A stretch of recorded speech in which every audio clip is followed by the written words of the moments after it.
All right, we made it through week 11 already of the 2025 college football season. We're into November now. Holiday season fast approaching. Thanksgiving, Christmas, and the best holiday of all, college football playoffs coming up a little over a month from now. But week 11 in the books, moving forward to week 12. Today's Monday. I hate to do it. You love to watch it and complain about it. It's time to update this week's top 25 ranking. I'll do the playoff thing tomorrow like I did last Tuesday, but this is just going to be a top 25 ranking. And shout out to the sponsor of today's video, Sleeper. Sleeper is the #1 fantasy sports app. It pays to know sports. Pick more or less on top players. Your first pick is on us, so start winning now. Play in Texas, Georgia, Minnesota, and 27 more states. Pick anytime across all sports, pregame or live. Over 10 million players are already on Sleeper. Make your picks count. Score up to 1,000 times your cash. Join today. Get up to $100 credit using code LOUTUBE. Call your shot on Sleeper. Download now. All right, time to unveil the LoutubeHere Top 25 Week 12 edition. There it is. Some changes. I moved Ohio State back to #1. I had Indiana #1 last week. Listen, every time people are so weird. One of the biggest complaints that I hear about people when it comes to top 25 rankings, I'm not talking about just mine. I just mean in general, when I see people complaining about top 25s, it's that they sort of pigeonhole teams in a certain spot and then they don't move them no matter what. Like they don't adjust their rankings week to week based on what they see. And I get that to some degree. Of course, a top 25 ranking is never just ranking what happened yesterday or 2 days ago. It's, every time you update a top 25 ranking, you have a new data point because you saw another game this past weekend, but you're ranking a team's entire body of work. Well, I do move teams around from week to week. And then people complain that I'm moving teams around from week to week. So, I know people just like to kind of complain a little about the top 25s, but I moved Indiana into #1 last week because I just felt like they had a better overall resume. They had looked dominant in the majority of their games. Not that Ohio State hadn't. And honestly, and I think I even said it in the video, I was like, how many opportunities are we going to get to rank Indiana #1? Let's just go ahead and put them #1 for now, and we'll see what happens. I mean, the reality is Ohio State and Indiana are going to play in the Big Ten championship game. The winner of that game is going to have everyone's #1 ranking and the #1 seed in the playoffs. And the loser of that game is still going to be in the top 4 and have a first-round bye. So all of this is a little bit pointless, but it is kind of fun to talk about. I decided to move Ohio State back up to #1. Not necessarily because of what Ohio State did. They beat Purdue 34-10, which is fine. Ohio State is a really, really good team, and they are sort of in coast mode. And I have a feeling, like last season, they're going to kick it into high gear when the calendar turns to December. Now, obviously, Ohio State fans are hoping they do it a week earlier this year so they can get that elusive win over Michigan, which I think they probably will get. The game is at Michigan this year. But anyway, that's talking about the future. My rankings are not a future projection. But Indiana really struggled on the road at Penn State, a Penn State team that honestly has been in give-up mode the last few weeks. Obviously, Penn State's not as good of a team as we thought they were way back in the preseason when people had them in the top 5 and predicting possible playoff runs and things like that. But not only are they not that good, they're not good at all. They've basically mailed it in a couple of weeks ago. They don't have a coach. They don't know who the coach is going to be. You got players that are probably eyeing the portal. It's a mess there. And I understand that can be a difficult place to play, but Indiana really struggled and almost lost that game. Now, almost doesn't count, and I'm not punishing Indiana by moving them to 2. Look, Indiana's a really good team, and they could win it all. But 27-24 at this current version of Penn State just wasn't very impressive. Now, the last drive of that game, unbelievable. Mendoza, ice water in his veins, takes Indiana right down the field, and they get the win. And it was a great win, great catch at the end of that game. And I've just decided to flip-flop Ohio State and Indiana. Ohio State hosts UCLA this coming week. Indiana hosts Wisconsin. So both teams pretty much on a bye this week. Those are just two horrendously bad teams there. Texas A&M probably had the most impressive win out of any of the top 3 teams this week. They took care of business on the road at a ranked Missouri team, no longer ranked. They were ranked last week, 38-17. Missouri's not a very good team. Are they better than Penn State? Are they better than Purdue? Yeah, but they're not a great team. And Texas A&M did what I think a top 3 team should do on the road against Missouri, and that's dominate the game from start to finish. Having Texas A&M ranked 3rd is not necessarily an indication that I think Ohio State and Indiana are clearly better or way better than Texas A&M. I think Texas A&M is a really good team, and like Ohio State and Indiana, I think they're going to be a tough out for anybody they play. I think they're have a really good chance to win the SEC championship. They're definitely headed to the playoffs. They're undefeated. We're headed to week 12. I've got them at 3rd. After that, I kept Alabama and Georgia at 4 and 5. They both played pretty bad teams this week. Alabama hosted LSU. Georgia played on the road at Mississippi State. Alabama struggled offensively in the game to move the ball and to score points. They end up winning 20-9, but they completely shut down the LSU offense. Nussmeier ended up getting benched in the second half of that game, and LSU only managed 3 field goals. Alabama gets to win 20-9. Georgia absolutely destroyed Mississippi State 41-21. Mississippi State scored a touchdown on their opening drive to take a 7-0 lead. Georgia then scored the next 38 points, and it was 38-7 entering the fourth or in the second half. Mississippi State ends up scoring a couple of garbage touchdowns, 41-21, the final score there. So a couple of wins for the 4 and the 5 ranked team there, left that the same as last week. I moved Texas Tech all the way up to number 6. I know they have a loss. Are they the best one-loss team? They might be the best one-loss team. That they're a legitimate. I think Texas Tech can make a run in the playoffs. I don't think there's some kind of fluke. I don't think like their record has to do with them being in the Big 12 or whatever. If you watch Texas Tech play, especially on defense, they're as good as anybody in the country. Well, maybe not as good as Ohio. Ohio State's defense may be on another level, but they've got a championship level defense. There's no doubt about it. If the quarterback can stay healthy, Morton, I think they're going to be a problem for anybody they play in the playoffs. I think they can line up with Ohio State, Georgia, Bama, Oregon, Ole Miss, Texas A&M, whoever you want to name in the top 10. Not here to tell you that Texas A&M would beat all of those teams or any of those teams, but there's still some people, I think, dismissing Texas Tech for whatever reason. I think Texas Tech is a legitimately good team, not a byproduct of the Big 12 like some people want to pretend. I think they're really good. They might have the best defensive player in the country this year, Jacob Rodriguez, the linebacker there. They completely shut down BYU. I mean, BYU just could not move the ball at all. They had under 250 yards of total offense, and they dominated this game from start to finish. They end up winning 29-7. Going back to Alabama, Georgia, and Texas Tech here. Alabama plays Oklahoma this week. So a step up in competition for them compared to last week. Georgia plays Texas, a step up in competition compared to last week. Texas Tech, they host UCF. So Texas Tech, you would assume a win there. Georgia and Bama are going to have difficult matchups. Now, they're both at home. Bama hosts Oklahoma. Georgia hosts Texas. So we'll see how that goes. But there could be some shakeups in the top 10 next week if one or both of those teams, Georgia or Bama, were to lose either of those games. I've got Ole Miss at number 7. Ole Miss is another team. And look, Georgia's my favorite team. I don't hide that. So as a fan of a team that has beat Ole Miss, I don't want to play Ole Miss again. Like Texas Tech, I think Ole Miss is legit. I think they're really good.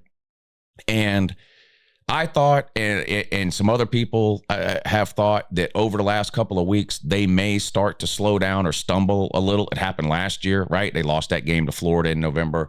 And then you've got like the added possibility of maybe some distraction with Lane Kiffin's name being tossed around for every possible opening in the country, it seems like, but primarily Florida and LSU.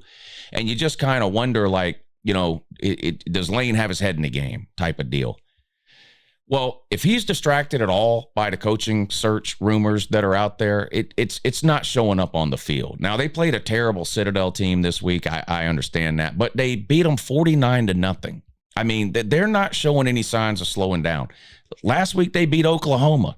with those same coaching rumors out there. So I'm not saying that to say that means Lane Kiffin's staying at Ole Miss and not leaving. Maybe he is, maybe he's not. I've got no idea on that. That's a separate video.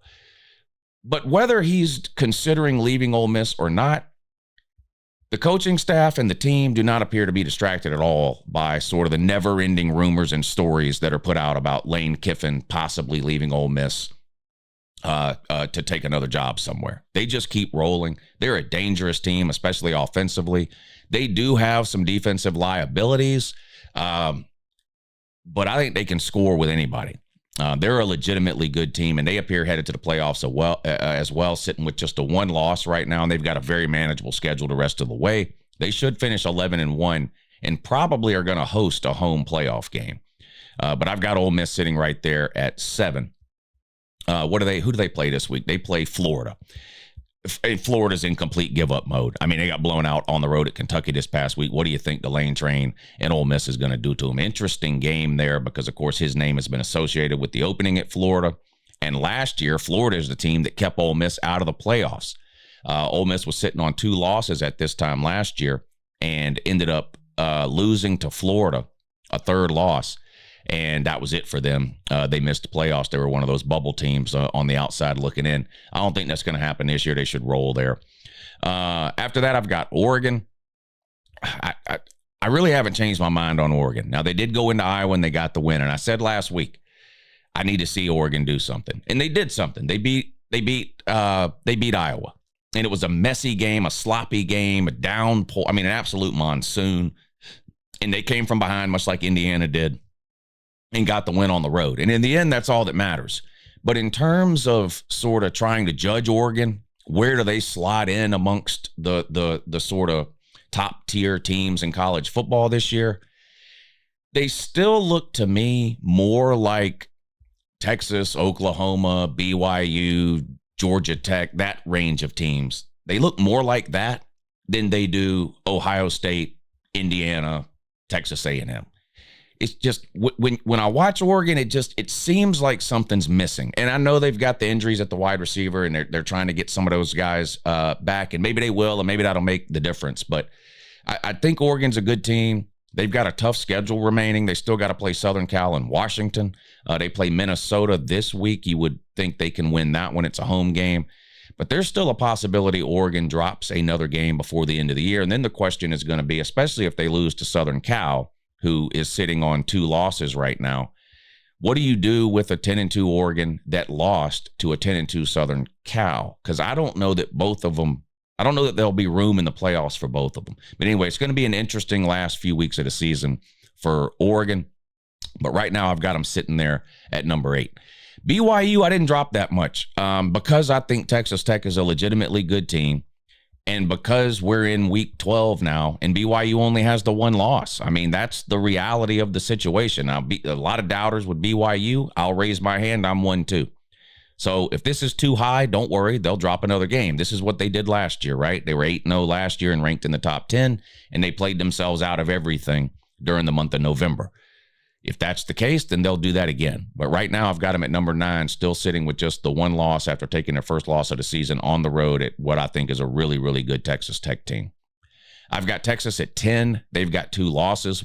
One of them is a bad loss, no doubt about it. That loss to Florida. And they really didn't look competitive in that game either. And they got handled on the road at Florida. But they rebounded that following week. They beat Oklahoma. Their other loss is to the best team in the country, probably Ohio State, a close loss there. So if you're ranking losses, like some people get upset when you use the term good loss. There's no such thing as a good loss. I agree with you there. The thing is, when it comes to good losses, bad losses, whatever, it's when you're comparing teams that have losses. And so, for example, is it better to lose on the road at Ohio State, close, or is it better to get handled on the road at Florida? It's clearly better to lose close at Ohio State. So that's what I mean when I say good loss, bad loss. I get it. No losses are good, but not all losses are the same either, right? Alabama's lost to Florida State. Would you rather have that Or would you rather have a loss on the road at Ohio State? You see what I'm saying? So I know there's no, you want to win every game, and there's, no such thing as a good loss. I get it. It's just a term that I use. I can't speak for everybody else. I use the term to differentiate between losses. Obviously, any win is better than any loss, but not all losses are the same. Texas got one good loss, one bad loss. They were off this week. They, of course, play on the road at Georgia this coming week. One of the biggest games of the week for sure. One of the biggest games of the season so far. I've got them at 10. I've got Oklahoma right behind them at 11 for the obvious reasons. They have the same record and Texas beat them. And that's very important when we get to the rest of this poll here, because I already know I'm halfway through this video and people are already typing and screaming in the comments about basically number 12 through 17 or 18. I'm going to explain all that in a second. But listen, Texas and Oklahoma have the same record. They played each other. Texas beat them. I might think Oklahoma's better than Texas right now. Oklahoma might be better than Texas right now. I say this every week when I do the top 25. It's impossible to do a top 25 without inserting some opinion. In this case, mine, because I'm the only one doing this ranking, right? But you have got to try to use as little opinion as possible. And the games on the field have to matter more than anything else. Let me repeat that. The games that are actually played on the field have to matter more than anything else. It's not the only thing that matters, but it has to be the most important thing. One of the things that differentiates college football from almost every other sport, and what I think makes college football the greatest sport on the planet, is the fact that the regular season is so important. Every game matters, and it has to matter. If you take two teams with the same record and you rank the losing team ahead of the team they beat, you are saying that you value something else, whatever that something else is, over the results on the field. I know that the better team doesn't always win. Does anybody right now think that Florida State is better than Alabama? No. No. But we saw the game played, and Florida State beat them, right? Now, Florida State's got 5 or 6 losses now, whatever it is, and Bama's only got 1. So the results on the field aren't the only thing that matter, or else you'd have to rank Florida State ahead of Bama. But they have to matter. So when two teams have the same record, and I saw them play, it's almost impossible. Not impossible. There are situations where I would do it, but it is almost impossible for me to rank one team ahead of another when they have the same record, and I saw that team lose to the other team. So I've got Texas at 10, Oklahoma at 11. They were both on a bye week. Already talked about it. Texas plays on the road at Georgia. Oklahoma plays on the road at Bama. If one of them loses, they'll drop. If one of them wins, they'll go up. If they both lose, they'll both drop. If they both win, they'll both go up. But that's very important to remember. Again, you don't have to agree with what I'm saying. You don't have to agree with these rankings. But everybody's, I explain them at least. You see the AP poll, you see the coaches poll, you see the playoff poll. They don't explain shit. They don't tell you anything. They say, this is the ranking, deal with it. I'm at least explaining it to you. That's why I've got Texas ahead of Oklahoma. I've got Georgia Tech next at 12. They've got 1 loss. It was to NC State. The ACC is a complete mess. I have no idea who the best team in the ACC is. On Friday, I thought the 2 best teams in the ACC were Louisville and Miami. Louisville then lost to Cal for no reason. Virginia, who was the highest ranked ACC team last week, lost to Wake Forest. Wake Forest got beat by 50 at Florida State the week before. I don't know who the best team in the ACC is, but there's only one team in the ACC with 1 loss, and they're named Georgia Tech, so I've got them at 12. And now here's where it's head to head. It's just head to head for me from this point on. All right. Vandy at 13. They won again, barely, against a bad Auburn team. They're sitting with the 2 losses. I've got them at 13. They're off this coming week. And then I've got Virginia. Do I think Virginia's the 14th best team in the country? No. Do I think Louisville's the 15th best team in the country? No. Do I think Miami's the 16th best team in the country? I think they're probably better than the 16th best team in the country.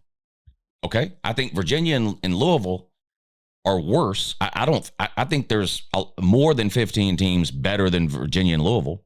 I don't think there's 15 teams better than Miami. But these teams played. All right, so let's start with Virginia. Virginia's got 2 losses. Louisville's got 2 losses. Miami's got 2 losses. Notre Dame's got 2 losses. Southern Cal's got 2 losses. Michigan's got 2 losses. Okay, how do you differentiate between teams that have the same record? The first thing you have to look at is, did they play each other? Again, to me, that has to matter the most. There are other things that matter. Does Notre Dame look better to me now than they did at the beginning of the year? Yes. Does Miami look worse to me now than they did at the beginning of the year? Yes. Are those opinions? Yes. Those are total opinions. Fact goes up before opinion to me. Okay? I saw Virginia beat Louisville. Before they played, I thought Louisville was better. After the game ended, I thought Louisville was better. Today, I think Louisville is better. But I saw them play. What I think doesn't matter as much as what actually happened. Virginia beat Louisville. They've got the same record. I've got Virginia ahead of Louisville. Louisville and Miami played. Who do I think is better between Louisville and Miami? That's actually close. I think Louisville and Miami might be the 2 best teams in the ACC. But they keep losing games. So what I think can't matter more than what actually happens. Louisville and Miami played. Louisville beat them. Virginia beat Louisville. Louisville beat Miami. I've got to have Virginia ahead of Louisville. They got the same record and they played. I've got to have Louisville ahead of Miami. They've got the same record and they played, and Louisville beat them. Miami and Notre Dame. Who would I pick to win today if they were going to play? I'd pick Notre Dame. But I picked Notre Dame to beat them the first time. So what I think can't matter as much as what actually happened. Miami and Notre Dame, they have the same record. They played each other. Miami beat them. I've got to have Miami ahead of Notre Dame. Do I think, so that puts Notre Dame at 17th. Do I think there are 17 teams in the country better than Notre Dame? No. There might not be 10 teams in the country better than Notre Dame. They're playing really good right now. Do we want to reduce the college football season down to only 6 games instead of 12? Do we want to pretend that the first month of the season doesn't count? Isn't one of the things we love about college football the fact that it's got the best regular season of any sport on the planet? If you start discounting the results on the field, then you are telling people that you just don't care about the regular season and you're just going on eye test or how good you think teams are. I don't want that. I like that the regular season matters. I cannot rank Notre Dame ahead of Miami if they have the same record and I saw Miami beat them with my own eyes. I can't do it. And because Louisville beat Miami and Virginia beat Louisville, I don't have a choice but to rank Notre Dame at 17. This isn't a power rating. Okay? If Notre Dame and Oklahoma were playing tomorrow, I'd probably take Notre Dame to win. But this isn't a power rating. This is a ranking. This is a resume-based ranking. And I just can't move Notre Dame ahead of Miami when they have the same record, and I saw Miami beat them. And because there are so many teams clumped together right now with 2 losses, that puts me in a situation where I've got to rank Notre Dame 17, even though I think they're probably one of the best 10 teams in the country. Now, plenty of these teams are going to lose games over the next couple of weeks. We don't know who, but, some of these teams are going to lose for sure. over the next couple of weeks. And when that happens, these rankings will self-adjust.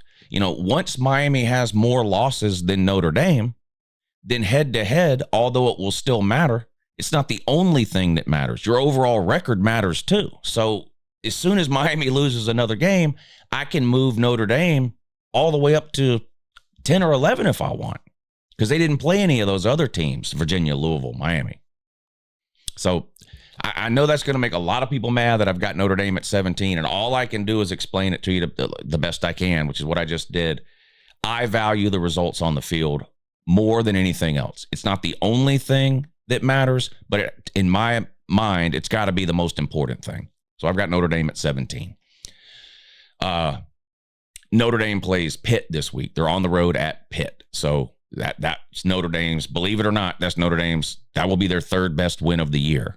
They just beat Navy. That Navy's their second best win of the year. So look, when you talk about Notre Dame and you say they should be in the top 10, and I say why, and the first thing you tell me is, well, because they barely lost to Texas A&M and they barely lost to Miami. When that's at the top of your resume, losses, that's a problem to me. I'm not impressed at all with a win over Navy. 0. I am impressed with that win over Southern Cal, which is why I have Notre Dame ahead of Southern Cal. They played. Notre Dame and Southern Cal played. They have the same record, and Notre Dame beat them. So the same reason you're behind Miami is the same reason you're ahead of Southern Cal. Same record, and I saw you beat them in the case of Southern Cal. Same record, and I saw you lose to them in the case of Miami. Southern Cal at 17 there. They got a win this past week against Northwestern, 38-17. I've got Michigan at 19. They still only have 2 losses. But guess what? They lost to Southern Cal. From Virginia to Michigan, there is no other possible order for me to have those teams in. So if you think I should have Notre Dame at 10, I would have to have Virginia 4th. Because I can't reorder Virginia, Louisville, Miami, Notre Dame, Southern Cal, Michigan. Those teams have to be in that order in my ranking, because the thing I value the most is head-to-head results when teams have the same record. So there you go. You're not going to like that. You're not going to agree with it. But you won't be able to say that you don't understand it or that I didn't explain it. I've got Utah at 20. They're a good team. They're a really good team. But they lost to BYU and they lost to Texas Tech. And those 2 teams are in their conference, the Big 12. Because of that, Utah has just painted themselves into a corner. They're behind the 8 ball, whatever kind of way you want to put it. But I've got them ranked. I've got them ranked 20th. They were on a bye this past week, and they play on the road at Baylor. I've got Pitt at 21. I don't know how good they are. They're 7-2 and tied for first in the ACC. One of their losses is to a terrible West Virginia team. They play Notre Dame this week. My gut is that Notre Dame will beat them by 3 or 4 touchdowns. That's what I think. I don't know how good anybody in the ACC is anymore. Duke's got 3 losses. They've lost to UConn. They've lost to Tulane. They only have 1 ACC. Duke is tied for first place in the ACC. They're not even ranked because they have 3 losses. To have 2 losses to group of 5 teams, but they're tied for first in the ACC. The ACC is a mess. But I've got Pitt ranked because we're in week 12 and they're 7-2, and they are hosting Notre Dame. So if Pitt's legit, they'll give Notre Dame a game. If they're not, they'll get blown out like Navy did. We'll see. James Madison, welcome to the top 25. War of attrition in the group of 5. Everybody was on South Florida. Then they lost to Memphis, so everybody was on Memphis. Now Memphis lost to Tulane, but Tulane's got 2 or 3 losses. So who knows what's going to end up happening, how it's going to shake out here with a playoff bid for a group of 5 team. But James Madison has the best record of any team in the group of 5. At 8-1. They beat Marshall this past week. They play App State this upcoming week. I've got them now at number 21. Tennessee, I moved back into the top 25. They were on a bye. This is just a result of other teams losing. Teams that I had ranked in the 20 to 25 range. Washington and Iowa primarily. Tennessee was not in my top 25 last week, and they still don't have a good win. They've got 3 losses, and you can make the argument all 3 of them are good losses. They've lost to 3 top 11 teams in my ranking. They lost to Georgia, they lost to Bama, they lost to Oklahoma, but they lost all 3 of them. Their best win is probably Mississippi State. I don't know. They get a crack at Vandy at the end of the year, so they've got an opportunity to get a ranked win then. We'll see. They play New Mexico State this week. Cincinnati, I've got at 24. They were on a bye week. They host Arizona. Cincinnati is 7-2 in the Big 12. And then I've got South Florida there at 25. I think South Florida is the best Group of 5 team. I know they lost to Memphis, but it's just, I've watched Memphis, I've watched Tulane, I've watched James Madison, I've watched South Florida, I've watched UNLV, I've watched Boise State. I think South Florida is the best Group of 5 team. Now they might not even win their conference, and if they don't win their conference, they're not getting in. But from my opinion, for what it's worth, I would pick South Florida to beat any Group of 5 team tomorrow on a neutral field. So that's my thoughts on South Florida. Anyway, that's my top 25. This video is probably way longer than normal because I over-explained my feelings on head-to-head. But I'm serious, man. And if you love college football, I don't know how you can disagree with my thought process of the results on the field have to matter. They just have to matter. And when 2 teams have the same record and you saw one team beat the other, it's dangerous territory when we start discounting the actual results on the field in favor of some opinion-based metric. I think Notre Dame is better than Miami today. There's no way to know because they're not playing again.